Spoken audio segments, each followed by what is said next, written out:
2024 August 15. ശരിക്കും പറഞ്ഞാൽ August 15 പറയുമ്പോൾ നമ്മുടെ എല്ലാവരുടെയും ഇന്ത്യയിലുള്ള എല്ലാ മനുഷ്യരുടെയും മനസ്സിലേക്ക് കടന്നു വരുന്നത് സ്വാതന്ത്ര്യ ദിനമാണ്. യെസ്, അപ്പൊ ഈ സ്വാതന്ത്ര്യ ദിനത്തിൽ നമുക്കൊരു ഇരട്ടി മധുരം കൂടിയാണ്. വിഷ്ണു, എടുത്തു പറയുകയാണെങ്കിൽ നമ്മുടെ കീം 2024 റിസൾട്ട് പ്രഖ്യാപിച്ചിരിക്കുകയാണ്. ബെർലിനിലെ വിദ്യാർത്ഥികൾക്ക് മിന്നും വിജയമാണ് കരസ്ഥമാക്കാൻ സാധിച്ചിരിക്കുന്നത്. അതെ, അപ്പോൾ കേരള മെഡിക്കലിന്റെ റാങ്ക് ലിസ്റ്റ് ഇന്നലെ അർദ്ധരാത്രിയിലാണ് പുറത്തു വന്നത്. സ്വാതന്ത്ര്യം അർദ്ധരാത്രിയിൽ എന്നൊക്കെ നമ്മൾ പറയും. അതുപോലെ തന്നെ നമ്മുടെ കീമിന്റെ റിസൾട്ട്, കേരള മെഡിക്കലിന്റെ റിസൾട്ട് ഇന്നലെ പുറത്തു വന്നിരിക്കുകയാണ്. അപ്പോൾ പതിവുകളൊന്നും തെറ്റിയിട്ടില്ല, മറ്റ് അത്ഭുതങ്ങളൊന്നും സംഭവിച്ചിട്ടില്ല. അപ്പോൾ എല്ലാ കാലത്തെയും പോലെ തന്നെ ആദ്യത്തെ 9 റാങ്കിൽ 9 ബെർലിനിലെ വിദ്യാർത്ഥികളാണ് കരസ്ഥമാക്കിയിരിക്കുന്നത്. അപ്പോൾ നമുക്ക് ആദ്യത്തെ വിദ്യാർത്ഥിയെ തന്നെ പരിചയപ്പെടാം. നമ്മുടെ അഭിമാനമായ, ഇന്ത്യക്ക് അഭിമാനമായ ശ്രീനാന്ത് ശർമിൽ. 720 മാർക്ക് കരസ്ഥമാക്കിയ ശ്രീനാന്ത് ശർമിൽ 1 കോടി രൂപയുടെ സ്കോളർഷിപ്പിന് ബെർലിൻ വിക്ടറി ഡേയിൽ കരസ്ഥമാക്കിയ വിദ്യാർത്ഥിയാണ്. ഏറ്റവും പ്രൗഡായിട്ടാണ് പേരൻസ് ഒക്കെ ആ വേദിയിൽ കയറുന്ന കാഴ്ച കേരളം ഉടനീളം കണ്ടതാണ്. അപ്പോൾ 720 മാർക്കും കരസ്ഥമാക്കിയ ശ്രീനാന്ത് ശർമിളാണ് ഈ വർഷം കേരള മെഡിക്കൽ 1ാം റാങ്ക് കരസ്ഥമാക്കിയിരിക്കുന്നത്. കണ്ണൂർ സ്വദേശിയാണ്.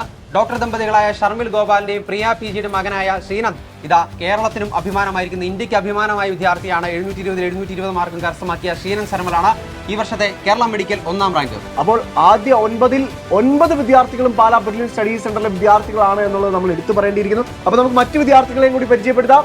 അപ്പോൾ കേരള മെഡിക്കൽ 2ാം റാങ്ക് കരസ്ഥമാക്കിയിരിക്കുന്നത് പത്മനാഭ മേനോനാണ്. 716 മാർക്കോടെ പത്മനാഭ മേനോൻ 2ാം റാങ്ക് കരസ്ഥമാക്കിയിട്ടുണ്ട്.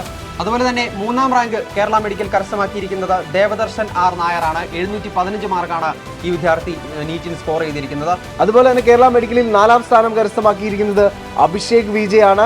715 720 ആ വിദ്യാർത്ഥി കരസ്ഥമാക്കിയിരിക്കുന്നത്. അതുപോലെ അഭിനവ് സുനിൽ പ്രസാദ് കേരള 5ാം സ്ഥാനത്തിന് അർഹനായി. 715 തന്നെയാണ് അഭിനവും കരസ്ഥമാക്കിയിരിക്കുന്ന സ്കോർ. മഞ്ജിമ B, അതുപോലെ തന്നെ മഞ്ജിമ എന്ന് പറയുന്ന വിദ്യാർത്ഥിനി കരസ്ഥമാക്കിയിരിക്കുന്ന സ്കോർ 712 ആണ്. അടുത്ത വിദ്യാർത്ഥി നന്ദന ബിനോദ് കരസ്ഥമാക്കിയിരിക്കുന്നത് 711 എന്ന് പറയുന്ന സ്കോറാണ്. അതുപോലെ തന്നെ ജലീഷ ബബ്ലു കരസ്ഥമാക്കിയിരിക്കുന്ന സ്കോർ 711 ആണ്. പിന്നെയുള്ളത് സനം കല്ലാടിയാണ്. നമ്മുടെ കേരള റാങ്ക് 9ാം സ്ഥാനം കരസ്ഥമാക്കിയിരിക്കുന്ന ഈ വിദ്യാർത്ഥിനി കരസ്ഥമാക്കിയ സ്കോർ എന്ന് പറയുന്നത് 710 ആണ്. അപ്പോൾ ആദ്യ 9 കരസ്ഥമാക്കിയ വിദ്യാർത്ഥികളെ നിങ്ങൾ എല്ലാവരും പരിചയപ്പെട്ടു. കീം റിസൾട്ടിൽ ഈ വർഷവും ബെർലിൻ സ്റ്റഡി സെന്ററിന് തനി ആവർത്തനം തന്നെയാണ്. ചരിത്രം തിരുത്തി കുറിച്ചുകൊണ്ട് തന്നെയാണ് കീം റിസൾട്ടിൽ ഈ വർഷവും ബെർലിനിലെ വിദ്യാർത്ഥികൾ ഇടം പിടിച്ചിരിക്കുന്നത് എന്ന് തന്നെ നമുക്ക് പറയാം. ഇതുകൂടാതെ അനവധി വിദ്യാർത്ഥികൾ, നമ്മുടെ ആദ്യ 100-ലൊക്കെ ഒരുപാട് വിദ്യാർത്ഥികൾ ഉൾപ്പെട്ടിട്ടുണ്ട്. അപ്പൊ അവരെ നമുക്ക് മറ്റൊരു വീഡിയോയിലൂടെ ഉടൻ തന്നെ നമുക്ക് പരിചയപ്പെടേണ്ടതായിട്ടുണ്ട്. അപ്പൊ നമുക്ക് ആ വീഡിയോയുമായിട്ട് വീണ്ടും വരാം അല്ലേ? അതെ. എൻട്രൻസ് സംബന്ധമായ വാർത്തകളും അപ്ഡേഷനുകളും ഏറ്റവും വേഗം ആധികാരികമായി അറിയാൻ ബ്രില്യൻ സ്റ്റഡി സെന്റർ പാല യൂട്യൂബ് ചാനൽ സബ്സ്ക്രൈബ് ചെയ്യുക, ബെൽ ഐക്കൺ അമർത്തുക, ഈ വീഡിയോ മറ്റു സുഹൃത്തുക്കളിലേക്കും മാക്സിമം ഷെയർ ചെയ്യുക.